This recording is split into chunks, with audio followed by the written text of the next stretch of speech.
This is ACOFAE.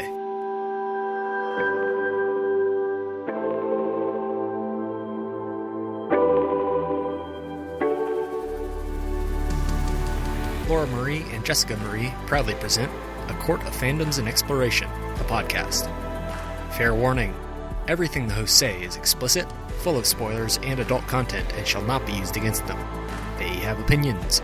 Let's try not to drag anyone for expressing themselves and just have fun for an hour. We all deserve it. This episode does not contain any spoilers, but does contain mentions of Doctor Who, Shatter Me, Euphoria, and Buffy. There's also discussions surrounding child trafficking.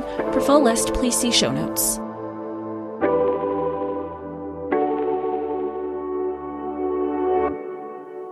Hi, everybody, and welcome to A Court of Fandoms and Exploration, your weekly deep dive into the YA literature and fandoms that we love. I'm Laura Marie. And I'm Jessica Marie. And today we are discussing The Daughters of the Moon. This is by Lynn Ewing. We are specifically talking about the first two books in this series. We are talking about Goddess of the Night and the second one, Into the Cold Fire. And, okay, Jess, I have a confession to you. My confession is every time that I think that a day is taking forever, or that the day is dragging, or that it's just so long, I specifically, and have since I read this, always think of Catty fucking around with time. Every time that I have said that to you, in the back of my head, it's Catty fucking around with time, and that's why the day is so long. It makes sense. Like, you know what's funny? And maybe it's because, like, you know, our background in fantasy and sci-fi, and obviously mine isn't as, you know, in-depth as your knowledge, but even thinking about, like, Doctor Who and stuff, every time something was brought up, like, I mean, perfect example is, like, basically the first 3 chapters of Goddess of the Night, where she's like, I hear footsteps chasing me, and then they go back in time, or like they time jump, and they realize it's their own footsteps that are also I was just like, that makes so much sense. This is so fun. But, like, I was having those same thoughts too. And when, like, the days were dragging, I go, oh, that's so interesting. But now to know, you're like, fuck you, Catty, when those days happen. Okay, so I am very excited about this because I read these books when I was young. I won't say when, but when I was young, they were very impressionable on me. If you read this series, or even if you just read these first 2, I think you need the first 2 to really get it. But if you read these first 2, you will just be like, oh, well, I know everything about her, because so much of myself is in these books and this whole series, really. But it's very fun. Okay. So what are we talking about? Jess, what are we talking about? Well, where do we want to start? Do we want to start with the characters, or do we want to start with the amulets? Because just bouncing off of what you said, the second you're talking about the fashion and everything, I was like, I immediately thought of the crystal moon amulet that you were like, I want this for my birthday. And I was like, okay, that's one of your items. Like, you get to pick one item for your birthday, and I have, like, full control of Laura's other presents. But I was like, just give me a link to, like, one of the things you want. And I was like, her whole fashion, I can't say if, like, your fashion sense came from this, or, like, I don't know. I feel like you already had the sense, but it's so influenced, and you just can picture it so well, from the colors to the glitter to the highlighters to the, I mean, even they were talking about, like, makeup with the blue mascara. You do your lash extensions with the purple ones now too. So I was just like, Laura pulled straight on a book. It's very influential. It just incredibly. Oh my God. I just smile thinking about it. If you do purchase these books, you can buy them on, like, thrift books and stuff. They are very fun to look at. Like, the covers are fun. They're, like, small, and the pictures are gorgeous. Would recommend.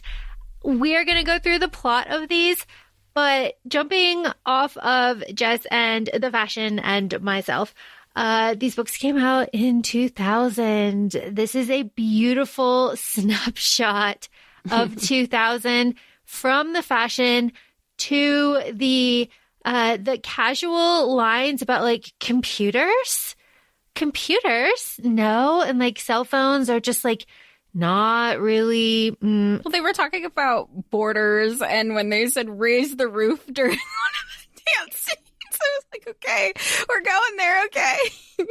Yeah, but I only bring this up before we start talking about the characters.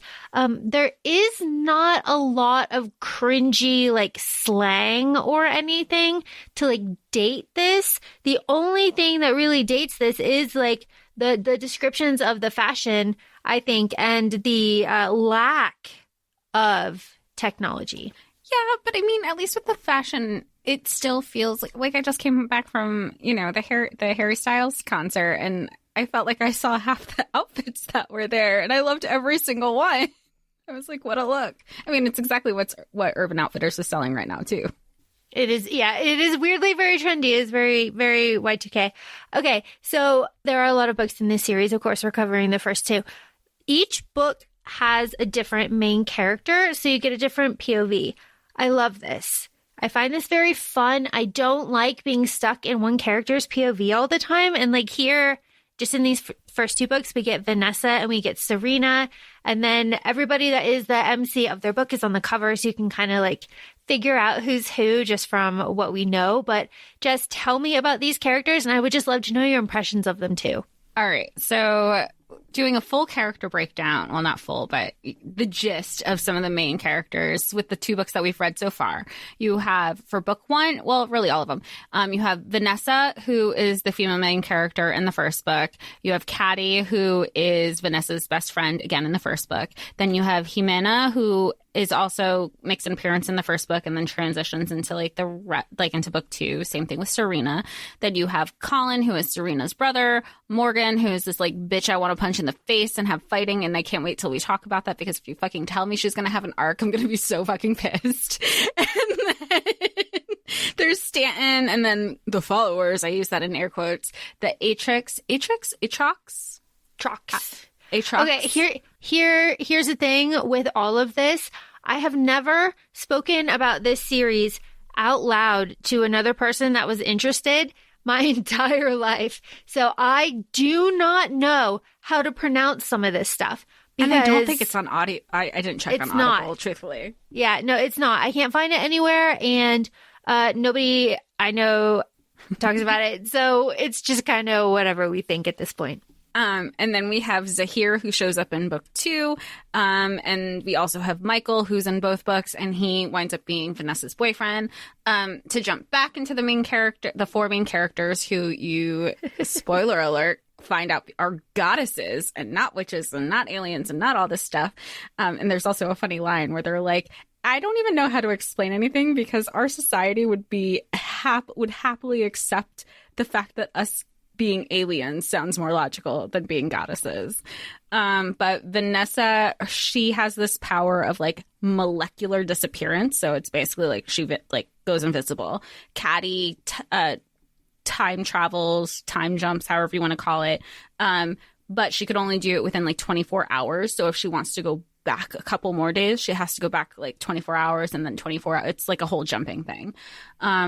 Then you have Jimena, who has the power of premonition, and then Serena, who is able to read people's minds. And shenanigans ensue. And the shenanigans ensue in a high school in LA. La Brea High. In the 2000s, like 2000 exactly. And they are 15. Yeah. Yes, they are 15. Okay. I will go on record and say that this is my favorite YA series. Obviously, this shaped me, but these main characters are not, to me, they don't read young. Like, for example, and I can't even remember her name. I still can't. The main character in Shatter Me, that girl reads. Oh, Juliet. She reads so young, right? So young. And like these girls are 15 and they don't read young to me. They read like normal, like people, kids. Well, I think we mentioned it in our Shatter Me episode, where once we talked it out, she reads young, but she's actually been isolated. Like she was, institutionalized at 12 or 13. So by the time it's 2 years later, she might be 15 in years, but mentally she hasn't kind of grown to I don't know, I want to say maturate, but that's not what it is. But she hasn't been exposed to other people within that age range either. Which is so so telling of like why that series is just like not interesting. And this one has captured my entire heart and soul because, okay, let's get into it. Vanessa can go invisible. She is a nervous 15-year-old who wants to date the popular boy in school who's like really good looking, but also really sweet and like in a band. And communicates. Like, he straight up tells her, like, I like you more than a friend. If you don't want that with me, we can just be friends, but I want to be honest with where I'm at with my feelings for you. And then also apologizes when he was like, I fucked up. I had this whole other assumption and I couldn't tell you over the phone. I needed to tell you in person. Like, this man, 15 years old, I would have dropped dead. And that is a great way to start this, Jess. This book series, and I'm saying series because I've read it all, but you can tell from these first two books, takes tropes and kind of like switches them a little bit, which is nice because like the men are communicating. Even the evil ones are communicating, right? Everybody's talking. Everybody's plans are like, you know, okay, that's not a problem. The parents, like Vanessa's mom is like there. She's involved. She's probably the most involved parent because, I mean, Serena says, like, my dad's working, like, really weird hours. Catty's mom adopted her because she wants, like, I don't want the government to take you away from me. So, like, I'm going to protect you. And then Vanessa's very much like, where were you? What time is it? The place closed at 12. It's 2 a.m. Like, up her ass, which I get. She's 15. and that's how we start, right? So we start, Vanessa is 15. She is leaving the club. It was teen night. It's teen night. Did you guys have teen night growing up?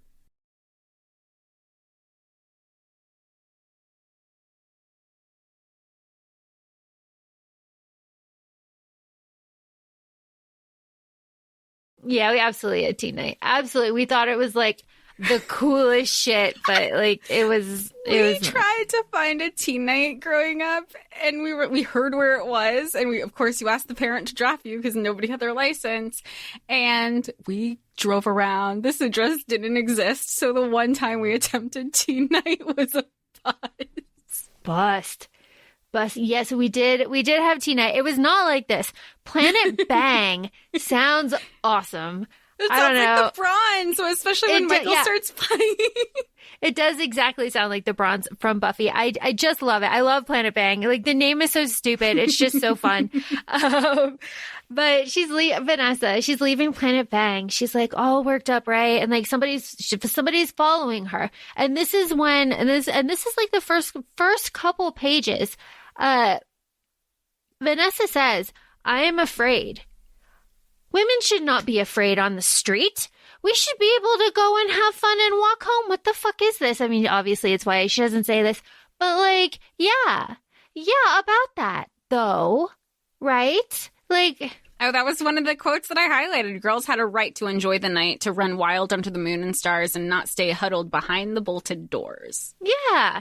So as a child, the feminism kind of message that is very strong here and is kind of out in the open was way over the head of the young me who was in it for the boys and the club and the fashion and the magic. Reading this now, I was like, yes, feminism, but I was also still yes to the makeup and the fashion. But 13-year-old me would have 100% been like, the boys in the club, and this is what it's going to be like when I'm old. I'm going to have a bunch of friends like this, and we're going to dance at the club, and we're going to be awesome together. Like, and everyone's going to stop and look at us. Yeah, right, like, this is the fucking dream. This is the dream. So, like, yes, as an adult, I mean, this is why the podcast is so great. As an adult, I can see that, like, feminism has been spoon-fed to me through this series that I've loved my entire life, but it just went right over my fucking head. But I appreciate it now. Thank you, Lynn. But I like that because we get that right off the bat. And when you go back and talk about Michael, her boyfriend, her love interest and boyfriend at the end, something that this book series does a lot is that they do like a time and a place. Michael's like, cool. All right, I will pick you up tomorrow at your house. House 7. Like, clear communication. We love an assured love interest. We love it. We love it. Or also, like, when the girls are making plans, just like various times, they're like, I will meet you at Johnny Rockets at this time on this day. We're going to Maggie's at this time, at this day. It is just so nice because we have seen the trope of like, all right, I'll pick you up at 8. Fucking where? Like, what? I like the little details because that easily didn't have to be there, right? It's just like a good writing thing that closes a silly little plot hole with a couple words. I like it. I didn't even think about it that way. I just like the affirmation of like, this is the importance of making plans. I'm going to do this, like A plus B equals C. I'm going to pick you up at this place, and C is we're going to hang out. Like, there was no question. Nothing was in limbo. Those were the plans. The plans were made. No question asked. It's just nice. Something that is not nice is Morgan. And I have to admit to you that I cannot remember if she has like a redemption arc, but like she's straight trash garbage now. She's a bad person. We don't like her. She's mean. And I like, again, clear communication that Catty has with Vanessa. So Vanessa's like, she feels obligated to hang out with Morgan.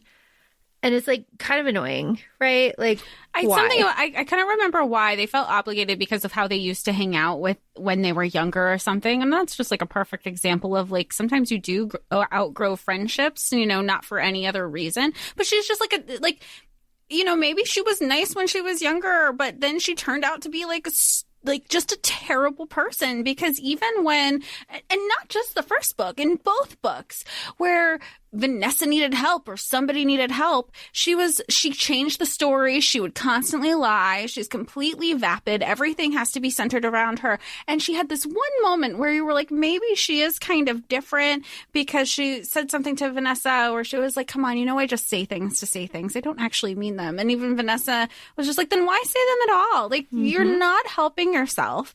And when it was the first book where like she got like possessed or whatever, her hope was taken away from her.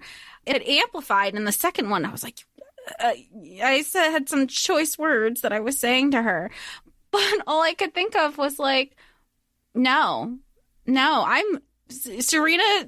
When Serena went into her mind and fucked everything up, I was like, thank God, because I'm constantly feeling like everybody else is a better person than I am. And then Serena pulled through and was like, that's my girl. And then even Jimena was like, I'll cut a bitch. Like, and I have before. And I was like, see, these are the two people I like. Well, and we go back to communication. Catty says, like, why do you hang out with her? And then something that I really like from Catty goes, I don't like how she makes me feel. She makes me feel like I'm not good enough, and she makes me feel like I am unclean. And I like that. That is like clear communication with like I statements and being like, these are my feelings about this person that you are continuing to like bring into our circle that is doing nothing but like sucking joy, which is so interesting in her plot too, right? Like she gets her hope sucked from her.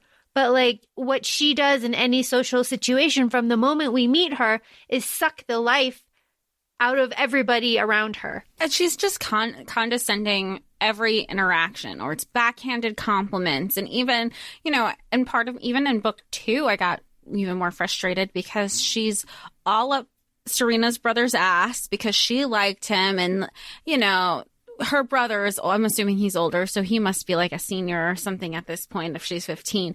And he's just dickmatized over the popular girl, and he can't say it. So I was already frustrated. Like, I get that maybe that's a brother thing, but I'd be so hurt because you start, there's certain things that, like Serena, when she went into Jimena's head, when she was looking at her thoughts, she started to be like, if this is my best friend and she thinks this about me, does everybody think this about me? What does my brother think about me? When she's like, talking about like the way she dresses, or she doesn't have a boyfriend, like, is it impacting, because her brother's really all she has. Her dad works late nights, and that's who the person she has a relationship with. And the fact that he was just letting her shit on her, like Colin was letting her, Morgan, shit on his sister Serena. Sorry, there were a lot of pronouns there, and I needed to clarify. I was so hurt for her.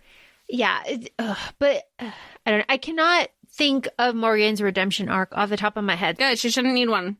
She'll go with Tamlin. Bye. Let's pretend she doesn't have one. Let's talk about our big bad here. Let's talk about Stanton. Stanton. Oh, did I forget to mention Stan? No, I mentioned it. Stanton. Stanton is evil. But is he? I love this. I love this because, and I like this setup. And I should also point out that these books, like I said, are very kind of small, and they're very short. And the chapters in the first book are just a couple of pages, and they're written like thrillers. So you get to the end, you're like, oh my gosh, what happens next? Woo! And you have to go to the next chapter and and then you're at the end. The second book, Into the Cold Fire, has longer chapters, but that's fine. But they end the same way though too, because there was one chapter, off the top of my head, there was one chapter where Serena was she saw light coming out from under the door, she peeked in, and she ran in the other direction. I was like, why? Why? You have to turn the page. You have to turn the page. It's just so good. But in the first book, I like that they set up Stanton as kind of this foil kind of to Michael, right? He's he could be a love interest. He helps out Vanessa. They fight. He leaves her the pillow. They have a connection. She does a kindness in his mind. We should mention there's an age gap thing here. Oh yeah, because he's from the 13th century. Yes, super age gap. Super age gap. But yeah, but he's definitely painted.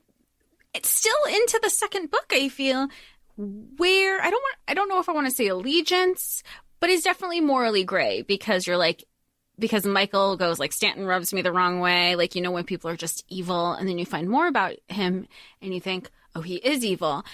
And then he comes around for a hot second and you go, oh, maybe he's not. He's helping her Vanessa out. And then he doesn't. And you're just constantly back and forth. I don't know where I'm at with him just yet. But because in the back of my mind, even if he is playing both sides of the fence, I would be where Vanessa was at the end of the first book, where she's like, well, how am I supposed to keep trusting you? Well, totally fair. And that's going to lead me into the second book with Stanton. But I want to talk about the full circle kind of closure that we get in Goddess of the Night. So we start off with Vanessa being followed. We have lots of plot with her, meeting Serena and Jimena and kind of figuring out everybody's powers. It's this whole situation because Catty goes missing. That is the most important part here, right? Catty goes missing, and that is scary. Because I remember when I was reading this, I was like, what is going to be the thing, right? What is going to be the thing? And then it was and the chapter ended. It was and that's the last time I saw Catty. And I was like, what? Next page. Yeah, next page. And then I didn't like the fact that they just kind of dismissed her. Oh, well, she's a runaway. Oh, she was adopted. As if she wasn't adopted for since she was 6. So it wasn't this new, Catty's mom was Catty's mom, especially for all intensive purposes. And it was just the dismissiveness of, well, that's runaway. So we're not going to try to look for this person.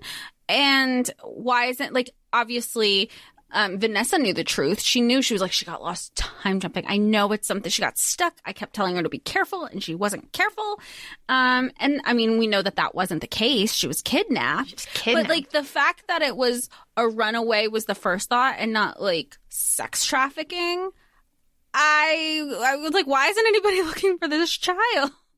this child, she's 15, this child. And you're right. Everyone's like, oh, Catty and her mom. That's just so like hers. And Vanessa's the only one that's like, no, like, let's go look. And I do like that as soon as Vanessa's mom finds out, right? She's like, oh, well, let's go look for her. Let's go look for her right now. Like, why aren't we looking? I did appreciate that about Vanessa's mom. I was also really surprised at the same time because you hear her mom constantly talking shit about Catty. Like, oh, Catty's this way. She's a bad influence. I don't like her mother. And then she also went into Mama's, she's like, if she wasn't happy at home, she could have stayed here. Mm-hmm. Like, I think her mom probably just has this different perception of like the environment that Catty needs, and Catty's like, I really don't give a fuck. Like, it has nothing to do about the environment. Like, yeah, like, no. I have this awesome gift. I'll go back and change my grades and like deuces. I'm going to keep practicing because I don't know what this is, but it sure sounds fun. And I really enjoy that because, Catty says, like, Vanessa, you gotta fucking practice. It's a muscle. Don't be afraid of this. Practice your gift or whatever. And Catty uses hers all the time.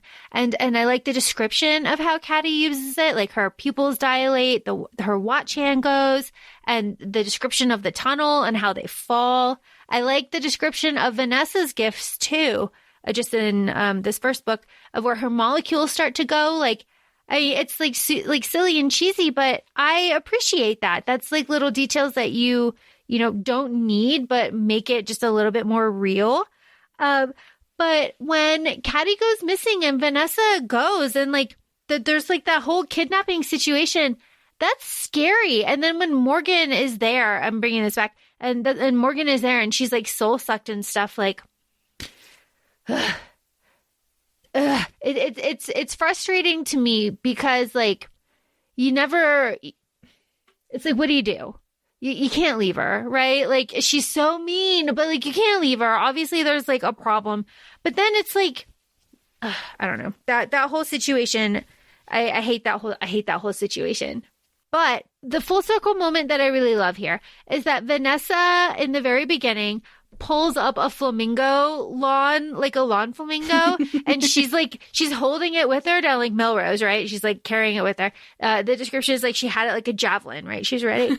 And then at the end of this book, she goes and she buys a flamingo and she like puts it back on the lawn. She was like, I had something to do. And I was like, oh, it's going to be like some big, like dramatic thing. Like she's like embracing her power. And I was like, no, she bought a lawn. Okay.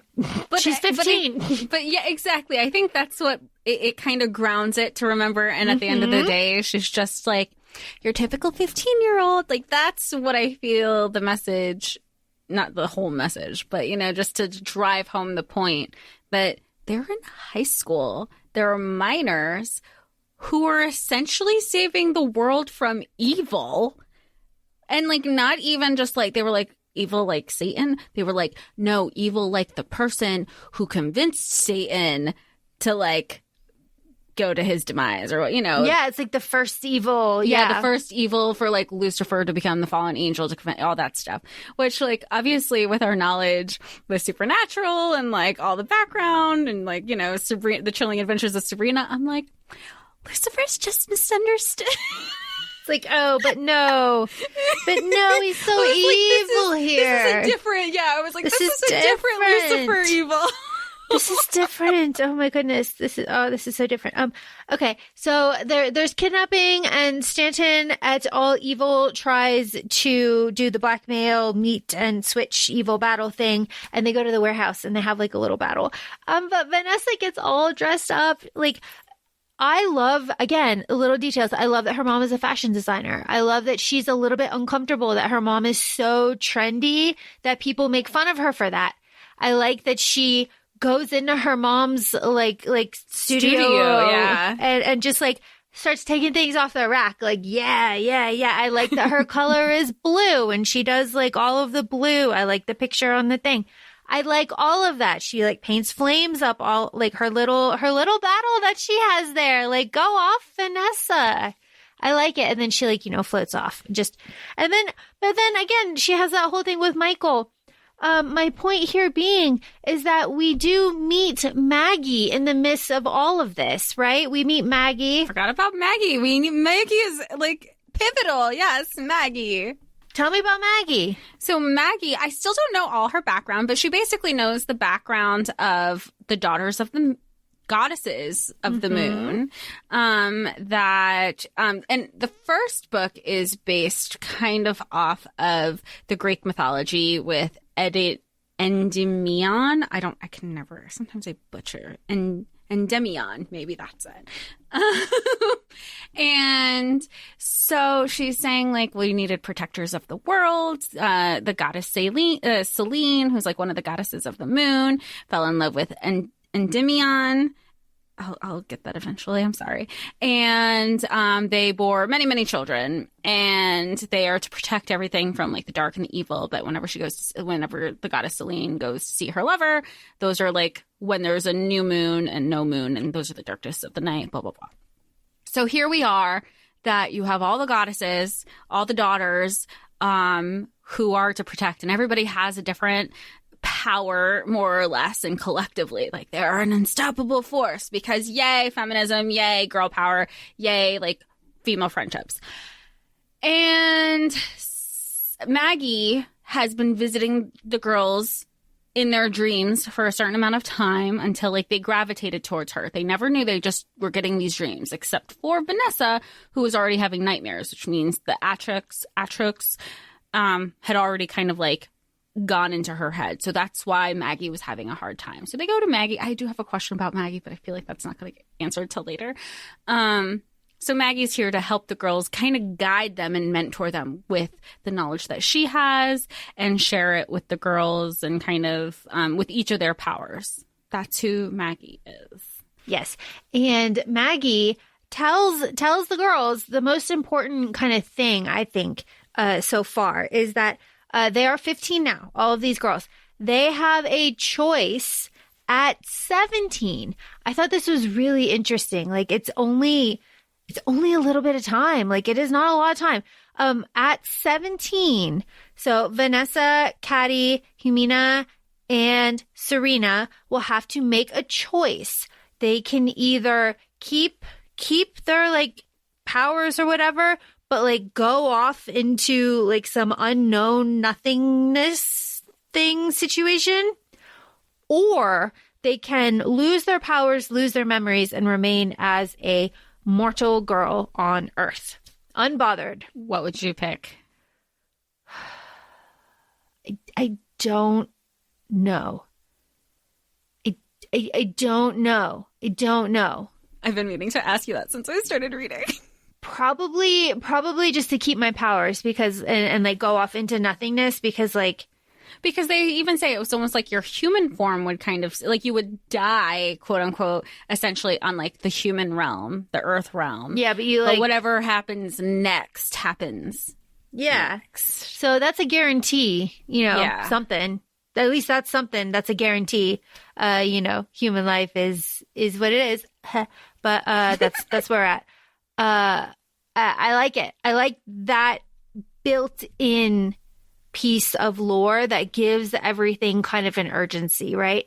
It builds in the urgency. It builds in like, well, shit, Vanessa should have her first kiss. Vanessa should have her boyfriend. Like, she's got like 2 years before she's got to make this big thing. Like, yeah, I like that. I like that added pressure. Just because it just builds in a little bit of drama, and that's like super fun. But the second book, I really like the second book. I like Vanessa.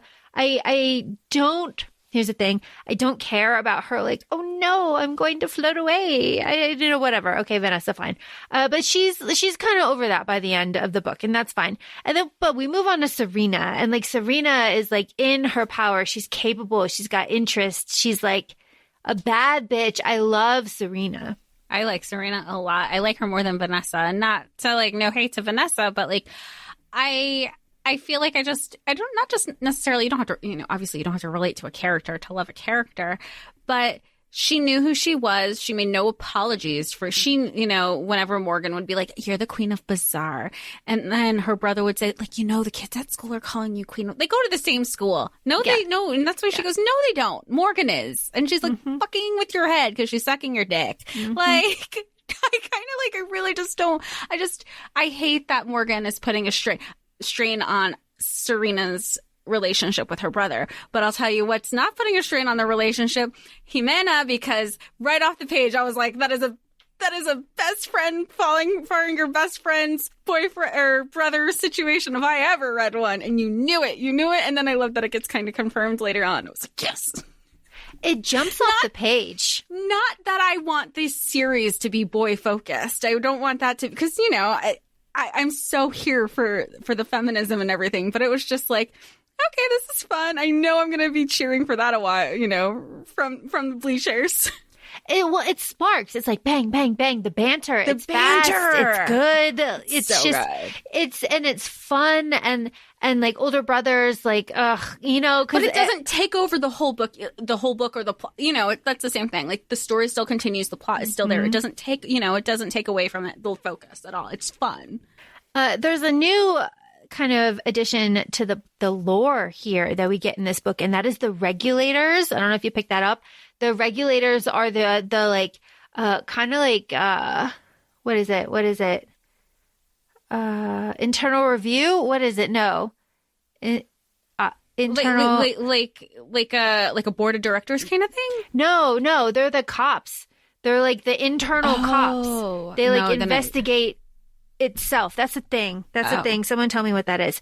But it's like the Atrox, like the evil organization, has its own investigators, and those investigators are the regulators, and the regulators root out any sort of conspiracy or traitor situation in the Atrox, and then they kill those members. So that is another added layer of drama. I feel like the second book doesn't it wasn't such a huge point. No? Like it was just there. It was given, but it wasn't honed in on. It was given to add an urgency to everything that Stanton is doing, right? Like, and that is why I really like Stanton in this book. Not just because like he's the love interest for Serena and they have all these memories and he has all the memories and she doesn't. It's such a good. Well, part of me didn't know if they were legit at first because of the lack of trust that I had with him from Vanessa, but I knew something was going on. I can tell you I knew Zahir wasn't good because he was being right when he was with her at school, like when he came up to her and he was like, when are you going to invite me over? I was like, you're being too pushy, bro. That is a red flag. Why are you asking me to invite you over to my house when my dad's at work? I was already getting red flags from him. And that's just me being a woman, like naturally attuned to picking up red flags that you're like, danger. So I was like, I don't trust him. And then he was wearing a black turtleneck with a leather jacket in LA. Are you kidding me? No, like it was not December. I can tell you that much. And who's wearing a turtleneck in LA? Yeah, unless it's just a turtleneck. I just had like a lot of, when people talk about like criminals and they're like, why are you wearing gloves in August? I was like, oh, red flag. He also never answers any of her questions. Every time she asks him a direct question, he just kind of like brushes it off and redirects. And that's like, that's villain material. I've learned that. And I want you to come alone. I don't want to be with your friends. Everything. I was like, oh man. And she's also, because he's you find out that he's also erasing her memories and or like suppressing them in other areas. There was even the point where she was having him hold her amulet and she actively knew. She's like, Stanton's getting further and further back in my head. I can't remember it. Or there was another line Jimena said. She was like, you were so excited about it. And she was, there was one line where she goes, did you do anything to Morgan again? And she's like, again, I never even did it the first time. Like, oh, she doesn't remember. And it's just like, it just kind of compounds onto everything with Zahir, like proving that he keeps taking her memory. But when I first heard it, I just had doubts with Stanton because I was like, you've already lied. Like, how do we know this isn't another lie? Which is, she knows also. So it's just how he was picking and choosing which memories to kind of suppress was very interesting. But she was doing the same to other people too. Yeah, like they were all doing the thing to each other. It was just a lot going on there. But I do like it. Okay, so what does Serena do? Serena's out and her brother is surfing, and that's boring sometimes. So she wanders away, but there was like a whole situation there. And she sees the immortality ceremony because Serena is the chosen, right? So she can see the ceremony. She can touch the fire. It's not going to hurt her or whatever. So I think that is very fun. That whole kind of plot twist, okay, one of them, one of the goddesses is going to be tempted. Oh my goodness, Stanton. But then Serena says, my hands, later, she wakes up on the beach. Colin can't find her. Her hands are all scratched and stuff, and her shoes and everything, and she has no memory. Her glasses are broken. Yeah. Yeah. And she's it looks like I was holding on to something. Later we find out Stanton, all of that stuff. I have a note here and it says new lashes. The girls going lash shopping was so much fun for me. I just was giggling. I was just giggling so hard. And they were like, yeah, get these. You're going to look amazing. They're red. They're crazy, super fun lashes. And then then they were going to one of the school dances or the bronze Planet Bang. Planet Bang. Just flutter your lashes when you look over. I loved it. They're so much fun. Oh my gosh, it's so much fun. So then just loose plot. There's the concert with Michael's band, right? And Vanessa gets all jealous. Vanessa being jealous about that is so relatable to be 15. These girls are whipping their tits out to have your boyfriend sign them, and he's 17 max. I totally understand. And then he's you're so cool. You're not jealous. And she's yeah. Catty's laughing. Catty's laughing when he says that because Catty was a really good friend. Because she wants, I'm trying to think, Serena to go into just hear what the other girls are saying. And you could hear the girls are that's his girl. Most of the girls were being super respectful. Oh my God, that's his girlfriend over there. Oh my gosh, she's so pretty. Oh my gosh, I want to, they were being super, which I wasn't expecting initially with how it was going. I was oh my gosh, this is going to be super catty. And it wasn't. So I was very surprised, pleasantly surprised. Another trope turned on the head there. Yeah, I really appreciated that. And then of course you have the one girl who, that was written in let me show you, sign my stomach, sign my boobs. Oh, you want to call me later? And have you ever seen that TikTok? It was within the last week. It's do you like me? He's I have a girlfriend. I have a girlfriend. She's you don't want to hang out with me? And she's I have a girl. That was his only answer all the time. That's basically what Michael's doing. But she's obviously she's 15. She's a bit insecure. Her boyfriend's hot. He's in the band. He's popular. And all these girls are throwing themselves at him. And she's it's not me. She's hyperventilating and having an anxiety attack. And she's being jealous. And then all her molecules are going starting to go. They're come get her, come attack her. And put her back together. Serena, go into her head. Do something. I love it. I just love it. I love it so much. And there's also an opportunity for communication here because Serena feels that the girls are a little bit off, right? Everybody's a little bit off and they can't quite figure it out. They're a little bit off after she tells them and Maggie and everybody about the coal fire. And she can't quite put her fingers on it. But then Serena goes into Vanessa's head. And this is what you were talking about earlier. And she was they think, she thinks that I'm going to betray our whole situation here. And then that is when the girls say actually, no, Himina had a premonition. She had a premonition that we saw you go into the coal fire and turn. That is why. And I like that. And it's no, but we are all here and we're going to make sure it doesn't happen. And they rally around her about that. And I did really appreciate that. And they did straight up tell her exactly why, when, and how. And I love that because even at that point, Serena was having the doubt. She's but you've never had premonitions aren't changeable. All your premonitions come true. And this goes to say a perfect example is when Jimena had her first premonition when she was younger and her best friend at the time was killed from a gang war basically. And she was I saw this premonition. We wouldn't walk down that street for weeks. I wouldn't let her walk down that street forever. And the one day that I wasn't with her, she walked down that street and she was like, I thought I caused it. You know, she talks about like her whole origin story of how her powers started. And that's where all that doubt is coming. We're like, but we're going to find a way. It's not going to happen. It's not going to happen. And I do love their friendship between the four of them. Like they've rallied together, and even Jimena and Serena, they talk about like how they first started their friendship because they were kind of like the two original people that Maggie found. And she said like Jimena didn't trust her. And then one time Serena stood up for her for some situation. She's like, no, she'll protect, like we protect each other with our lives. Like it was such a huge moment for both of them. And we love the sisterhood moment. And that brings me to my point. The Goddess of the Night, the first book that we talked about, we mentioned is about Selene. You know, that's the kind of theme there. The theme for Into the Cold Fire is about Hecate.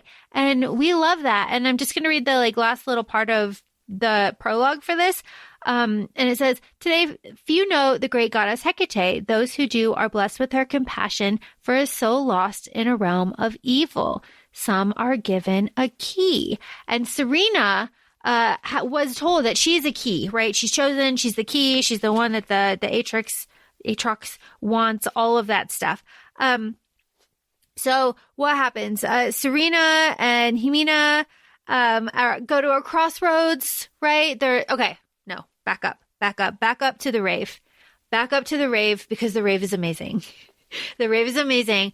Do you know how badly I was reading this when I was a child and I was like, I want to be there. I want to be at a desert rave. Now, as an adult, I don't want to be at a desert rave. I remember I had so many flashbacks because I remember when I was younger, I wanted to be like, I wanted to be the club kid. I loved the style. I wanted to be like a rave girl.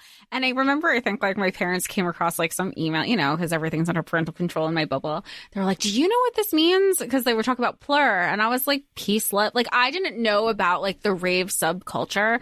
And when I think plur, like it's literally peace, love, unity. This one I think said understanding and respect. But obviously like, even me telling you that, whether I'm in a rave culture or not, why wouldn't we live in a plur culture? Why wouldn't you want to live within peace, love, unity, and respect? Like, I wanted to be a part of like, just the raves and the music, and I just wanted to have fun and be glittery and neon-y. Like, I didn't think about all the other exposure to other things that came with, warehouse parties and stuff. Well, and this is why, again, I do feel that it does a good job of being like, acknowledges and then moves on. It's like, oh, why do those kids have pacifiers? Oh, they're on ecstasy. Okay, I'm not. Moving on. Right. It's just like, okay, not relevant to the plot, but we have set the scene. Moving on. Mm-hmm. And I do appreciate that because it is just like little added details. But I love the rave. I love the feathers. But this is the scene that you're talking about in the beginning where Serena has like lots of moments here. Like she's in a fight. They are fighting at the rave, right? It's like a whole situation. And then Jimena is there and saves the day. Love that. Dressed to the nines. Love it. But Morgan is there dancing up with a bunch of guys. And Serena is like, yo, we got to get out of here. We got to go. And Morgan is just like, get fucked. Get fucked. Like royally. No, and how many times do the goddesses keep saving her ass from all these people? And she's just like, she's loving the attention. Then she even tries to be like, poof, be gone. Like, here's my, my satanic charm to keep you away or something like that. It's Zahi, not Zahir. I double checked on that. That Zahi went and showed her, like gifted to her. Yes. To keep the goddesses away. There's just so much. Okay. I just have to, like, which I finally appreciate it. Like, by the end of the second book, all the girls, Morgan is officially evil. She's quote unquote one of the followers who she doesn't realize that they're goddesses yet, but she will. And well, I'm assuming. And I love what the girl's like, well, we tried.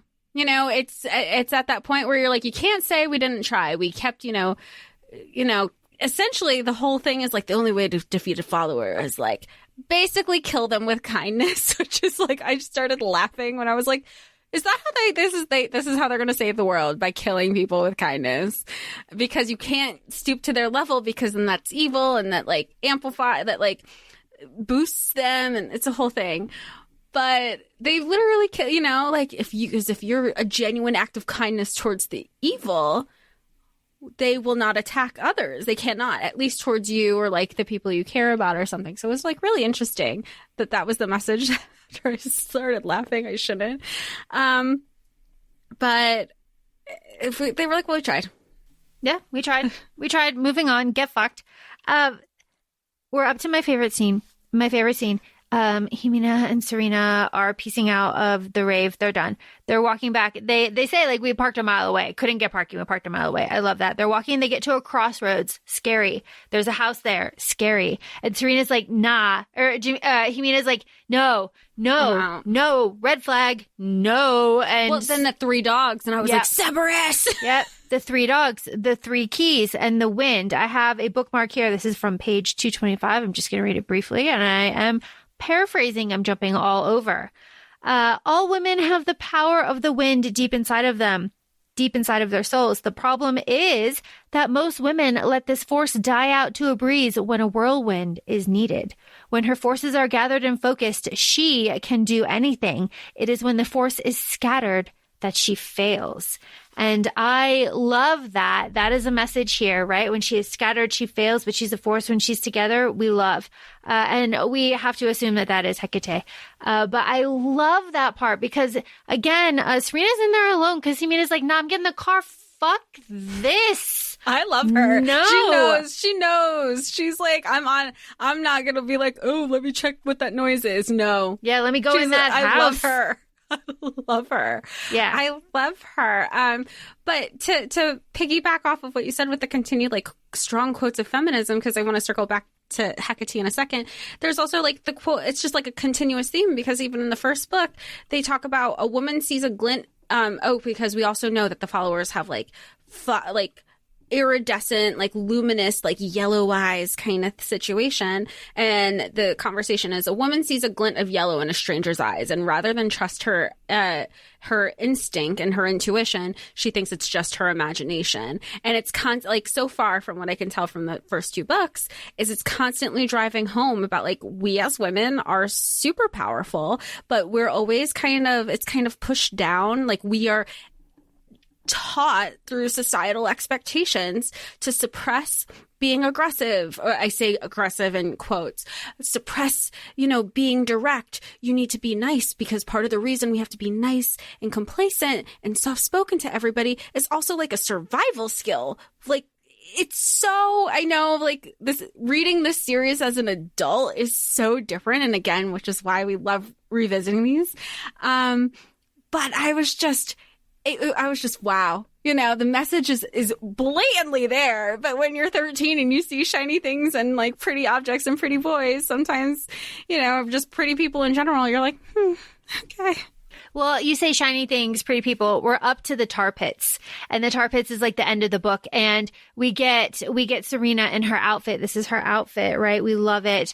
The descriptions of the fashion do not disappoint in book 2. If anything, they build, they get better. We love. Well, one of the things that I also love, and we've spoken to this about, whether it's, with a lot of Sarah J. Maas's characters, is just because they are strong, powerful women, they still hold on to that femininity. They want to go shopping. They want to be sparkly. They want to, ooh, look, I used this stencil on the side of my hair, so now I have a glitter lightning bolt. It fucking was cool is that? How cool. And even like when they have one-liners, there was the one scene where Himina and Serena walk into the club, music stops, everybody's staring at them, and they're like, party's here, we can get started now kind of situation. It just felt some of the one-liners were just like, this is totally Buffy, the TV show, like late night, like Sarah Michelle Gellar, but like these are just one-liners that you could imagine. Like, here's a great one-liner before I start kicking ass. Like, who doesn't love a moment like that? Or Serena and Himina when they're in the club at one point, just the two of them, towards the end, and they go in. And Himena's like, I'm going to stand over there and you read the room. You tell me what's what. And she's like, all right. And then gets the room. She's like, yeah, okay. They're looking. She's like, all right. And then bet. And then she pulls her skirt down lower, right? So it's like right on her hips. And she's like, all right, now what? And now my adult brain says 15, crime. My child brain, when I read this, was like, you are a bad bitch. You're a bad bitch. I love the part where Jimena is saying that, and then she goes, are they thinking about what kind of books that I'm reading? Yeah. And she's like, no, that's not what they're thinking. They are not. And she's like, well, then I'm not interested. And then that's when you get kind of confirmation about Colin, too. Because Colin's like, damn. She's like, she goes, why do I hear my brother's voice? Yeah, she's like, what? It's too funny. It's just but all again, good. I would have read that at like when I was younger, and I would have been like, "This is what being in high school is gonna exactly. be like." I'm gonna have a main character moment. I'm gonna have all of this. This is gonna be my time. The spotlight's gonna be on me. Like, it's silly thinking about it, but like this did the job. But like that was a fucking moment, you know? It was. It still is. Still is. When you are in this, I still was just like, go off. Yes, like, do you, sis? I was so proud of her. Because I mean, I like I said, Serena and Jimena, I was like, these are my girls. Like, these are my girls. I love. And then we have the like final battle at the tar pits, you know, whatever. Zahir is saved. The helicopters come. They put all the fires. Everybody scatters, you know, whatever. And then they even said like, oh, this must have been like a methane gas leak or whatever. Yeah. It's very funny. It's very silly. And then Serena and Stanton like have a thing, like, right? They're officially having a thing at the end, like shit. But like it's now we're tapping into the forbidden love trope because they are arch nemesis because he's a follower, but but like that's also the part where I was like, where is this gonna go just yet? Because he's like, oh, I liked Vanessa, but it was never like I liked you, and I was like, oh, we're gonna use that line, okay. But I do think that there might be something more there, but of course the forbidden, and of course the age gap. He's from the 1200s. They talked about like basically one of the Crusades, but it was like the Crusades against the Atrox. So what are they gonna do now? They like drive off together. Yeah, Pacific Coast Highway. What a scene! Yeah, what a scene! They drive off together. I'm circling back because I like Stanton because Stanton plays the politics and he communicates these politics to Serena. So he not only communicates to Serena that, one, you're in danger. Two, this is the specific person that you are in danger of. And this is specifically what he is doing to you. Like all of that. I mean, very clear. And then Stanton says like, you don't remember this because of this. That's fine. Right? That's fine. Like this is all fine. I will do this again. Like we will do all of this again. And he does though. He's like, do you remember? And she's like, what are you talking about? She's like, a fucking course. Of course you don't remember. Like, here's your sandals. Like, here's all of your shit that you left. Like, here's everything. Like, he proves it. But the thing that I like a lot about Stanton is like, look, I'm going to play the politics here. The Atrox appreciates and understands competition within its ranks, right? So like if I take out Zahir, if I take him out, the Atrox will understand that and the regulators will not come after me because that's competition within the ranks. But I cannot just like run away with you and like leave this situation like unattended because then that is desertion and that is suspicious. Right? So he's like, we had to be like, we're better separate than, you know, sometimes it's like, we're better together. Like, this is like, for our safety, we need to split up. We can't, he's like, you have to hone in on your powers. You're going to have to, and she's like, I don't know. And he's like, we're going to have to fucking find out. Yeah, find out. Figure it out because you're able to do it. This is your capability because if he had that talent, like you have it too. You don't even have to do anything. You just have to like make somebody's like feel fuzzy. You don't have to take a memory. You don't even have to go super deep. But it made sense because, and I understood why Zahi was a competition even within the ranks, because he's like, this is my worst enemy. If he beats me, like even from like, you know, the enemy of my enemy is my friend kind of thing. That's kind of like the situation. He's like, yeah, you're technically my enemy, but like you're also this person's enemy who's also trying to like get me. So like we need to figure it out. And that I just understood the justification, because even from like an internal ranks perspective, he's like, well, he can't I'm like top bitch right now. Like I am head honcho under the Atrix, basically. He doesn't want somebody above him. So I'm interested. Stanton is very interesting the more I talk it out. But I'm always going to be like, where is this going? Because there's a bigger picture, because we have yet to really see the Atrix except like maybe in the Cold Flame situation. And there are a lot of books in this series, which is super fun.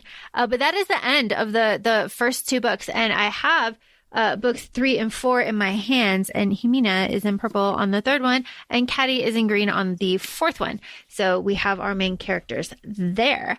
Jess, do you like these books? And would you recommend these books? I like these books a lot. I was actually going to ask if we could continue for like 3 and 4. Of course. And then I would absolutely recommend them. I would recommend them for any age, really. I know like sometimes there's discourse to be like, oh, what are you reading? Like a YA, you know, but like, no, how fun is it? Like, it's look how much we got out of it. You've been reading, you've been like living this for, you know, since you were reading it.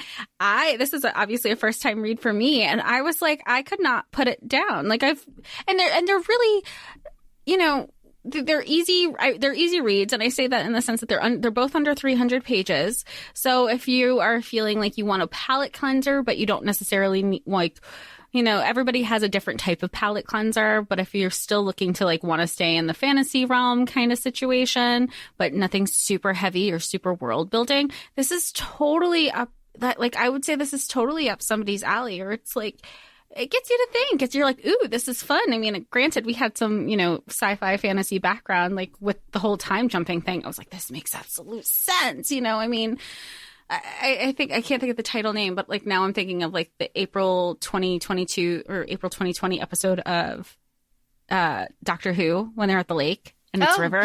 Yes. Like that's exactly what I'm thinking about, like when this stuff was happening too. So yeah, absolutely. I would recommend it for everybody and anybody. Yeah, super fun, accessible, easy reads, great palate cleanser. It's YA. There is no spice here. Like none. Just like right off the bat, like none. These are 15-year-old children. The spice that you're getting is like really the same emotions I feel like when you were, you know, in those ages and you're like thinking about your first kiss or like just the excitement that comes with like a crush. So it's like really light. It's lighthearted. Do you like these as they are? Or would you want to see them like on like the small screen or big? Like I feel like the small screen. No. I want this with the same level and production and makeup and lighting as Euphoria. Yes, that's exactly. I mean, look at the cover for the third book for Jimena. Like she's almost Maddie Perez. Absolutely. And I mean, the photographer who does these covers, Laura, you remember her name, Sousa Scalora. Yes. She has a very similar style to Petra Collins, who works on a lot of like Euphoria stuff. And also like did a Vogue cover with Sydney Sweeney and with, has like a book with Alexa Demi. So like there's a lot of, clearly we're getting like super, you know, entertainment, specific, but I could see it not necessarily, like an HBO thing, but if Netflix can produce Winx, like this could easily be like a limited series, an hour each for each book. Yes. And like super saturated colors, like flawless makeup, like great. I mean, the whole thing, everything's there. Like take the same production, you know, costume, the lighting, designer, all of absolutely. it. Because all the book covers, they all have their signature color, they all have their signature lighting. It's all there for you, laid out. The chapters, like all of it. Silver platter. Like it is literally just like, here you go. Do something with it. These have been out for 22 years and nobody's done shit with them. And it's just like, hello. Yeah. please, especially now with the Y2K like resurgence and everything. Yeah, by the time, and like now it just feels like, now that we're talking it out, by the time it goes, you know, to script and production and post-production, all that stuff, now you're too late. It's like some things with like social media trends where, you know, corporations get on like, oh, look at this reel, and you're like, okay, well, that was great like 3 weeks ago. Nobody cares now. Bye. That's fine. Update it. It's fine. I live in a Y2K like aesthetic. I still think it's so fun. I don't care. You could still catch me watching that stuff. I'm trying to like fan cast, and I just can't. I don't know the stars that would be able to pull these off, but I just don't have the knowledge of the young ones anymore. But yes, it's all there. Especially this is the thing. Like, especially because I'm hoping that Wheatsy is successful, because that is set in the same vibe, right? Oh yeah, I mean, you even have the mention of Okie dogs in here, and then all the mentions of LA. I mean, everything was just because it was fantasy and a current realm. I say realm in the current world. And that's exactly what Wheatsy was too. It was like everything, like all this fantastical, whimsical things in what was then current day LA. And that's very much what this is too, between like Hollywood and Vine. And then they were going over to like, you know, by the El Cap. And it's just really interesting and super fun when they were like, at one point I was like, they might, or the Hollywood Bowl, you know, like sneaking in and watch. It was very LA, in a fun way, not in like a disparaging way or anything. So it could be, so this is my hope. My hope is that Wheatsy does well, and Wheatsy gets people in like a nostalgic kind of LA vibe, and then Percy Jackson does well, so people are into a YA resurgence, look what we could do with the series kind of thing. And then people are like, well, what kind of YA series with a positive feminist message could we get that could, like, hello, it's right here. So this is the trend that I'm hoping to see, and if it does happen, then you heard it here first.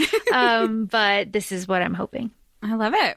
So thanks for joining us on this journey. And while we also continue to do this journey, please feel free to follow us at ACOFAE Podcast on Instagram. We're also both on TikTok, ACOFAE Laura and ACOFAE Jessica. And if you feel ever so kind to write a positive 5-star review on whatever listening platforms you listen to us on, that would be greatly appreciated. Thanks so much, and we'll talk to y'all soon. Bye. Bye.